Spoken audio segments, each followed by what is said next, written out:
Kalau ditanya mengenai rujuk, saya bingung jawabnya, tapi yang jelas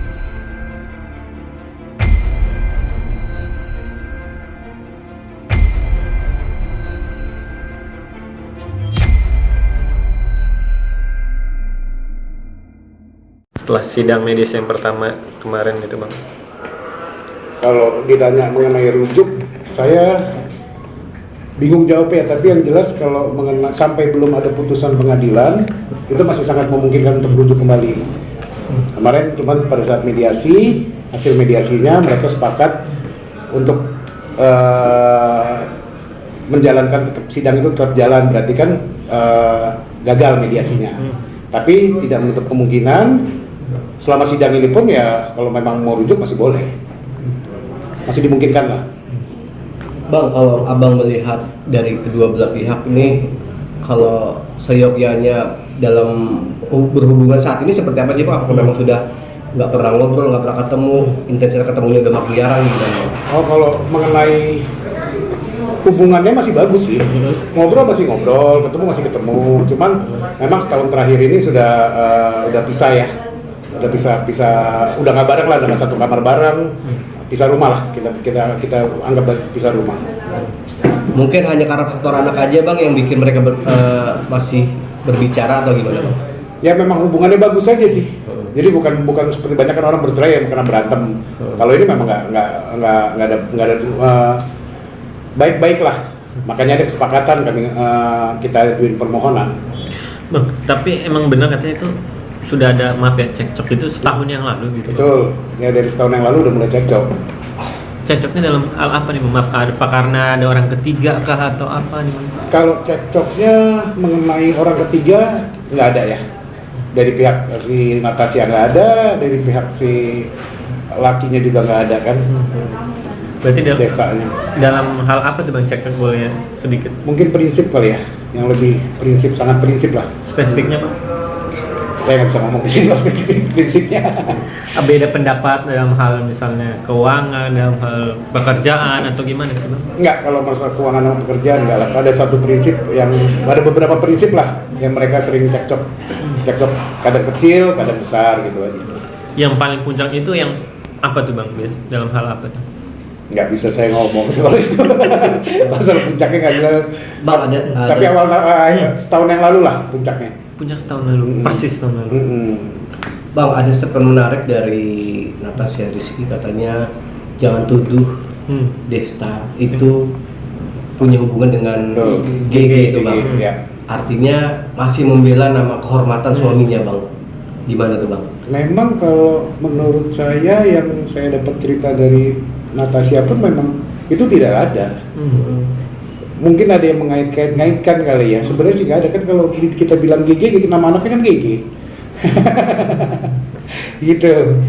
Kalau itu nggak ada lah. Kalau perselingkuhan sepanjang sepengetahuan saya nggak ada. Dan saya dapat cerita dari Natasha pun juga memang nggak ada. Dari keluarganya juga bilang nggak ada. Si Desta memang ayah yang baik lah. Begitu juga Natasha juga ibu yang sangat baik. Masih memenuhi segala kebutuhan dari Natasha dan anak dan kebutuhan rumah juga bang? Oh sangat bertanggung jawab lah. Masih bertanggung jawab lah. Destanya bertanggung jawab secara material, semuanya masih bertanggung jawab. Bang, tadi sempat abang bilang saya sudah mengenal Natasha Rizky sudah cukup lama. Itu boleh tahu bang dari sejak kapan dan apa yang membuat abang bisa bilang? Ya saya kenal udah lumayan lama ya, kira-kira sosok 5 tahun terakhir ya. Gimana melihat rumah tangga mereka selama kemarin? Itu yang bikin saya bingung juga. Maksudnya rumah tangganya kan memang baik, ada sangat baik ya, romantis selama ini. Gitu. Cuman ya itulah mungkin perbedaan prinsip yang nggak bisa mereka bersatu kali ya.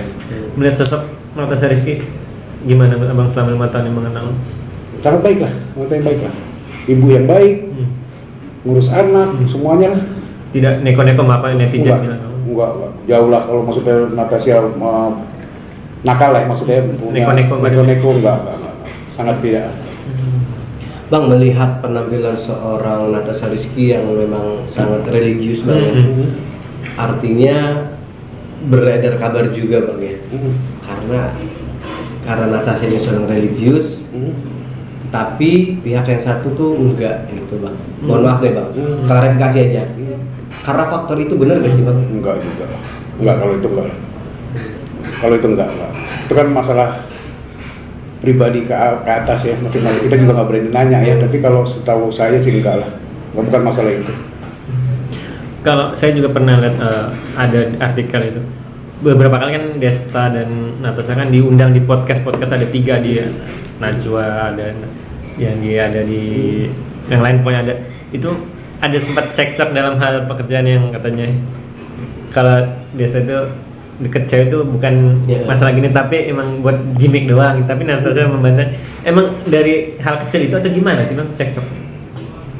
Ya enggak juga sih ya. Enggak sih kalau masalah itu kan itu suatu pekerjaan kan. Desta kan bekerja, menjalankan pekerjaan ya kan. Bukan masalah itu juga sih. Oh artinya seorang Natasha Rizky memberikan kebebasan kepada Desta untuk selama itu sebelumnya untuk pekerjaan apapun itu lah, walaupun banyak yang berhubungan dengan tamu-tamu lawan jenis wanita gitu bang ya. Iyalah namanya pekerjaan kan pekerjaannya di situ. Gitu. Tapi ada pernah cerita bang mungkin gara-gara itu Natasha Rizky merasa agak jealous, ada cemburu gitu gak sih bang? Enggak lah. Bahkan kemarin juga Natasha udah mau sampaikan kan bahwa Desta memang tidak seperti yang gosip-gosip beredar kan. Dia yakin lah. Tapi saat abang ditunjuk sebagai kuasa hukum ya, kan ibaratnya sahabat lah, sudah dianggap sahabat oleh Natasha. Sempat shock kaget akhirnya, wah ada berita ini, apalagi ada berita sebelumnya pasti abang pernah lihat dong medsos ya, berita maaf ya Desta yang kayak diduga lah mirip itu gimana nih bang? Ya kaget aja, tapi karena saya tahu, ya saya menganggap ya itu hanya biasalah seorang public figure lagi ada masalah pasti kan orang banyak nyari nyambungin kan. Kaget tapi ya yakin enggak. Saat ditunjuk jadi kuasa hukumnya gimana? Ada perasaan nggak enak juga sama Desta, mengenal Desta juga kan? Mengenal juga, tapi kan kita profesional kan, ditunjuk secara profesional ya kita jalanin tugas kita sebagai profesional. Bang perihal anak gimana nih bang? Maksudnya artinya ada kemungkinan nggak nanti andai mereka masih melanjutkan juga Desta khususnya melanjutkan gugatan itu akan lari ke anak, hak asuh anak seperti apa gitu? Sudah dibahas ke situ bang? Kalau mengenai hak asuh kan memang diatur undang-undang, kalau masih di bawah umur sudah pasti ke ibunya kan. Tapi kalau secara nanti berjalannya waktu dan mengurusnya mereka udah sepakat secara bersama-sama lah, melaksanakan kewajiban seorang tua sebagai orang tua kan secara bersama-sama. Tapi kalau putusan pengadilan sudah pasti ke Natasha, karena itu kan menurut undang-undang ya. Berarti untuk pengasuhan itu emang udah kesepakatan bersama. Pengasuhan untuk diasuh secara bersama-sama, mendidiknya secara bersama-sama. Tapi kalau hak asuhnya sudah pasti di Natasha, undang-undang mengatakan seperti itu.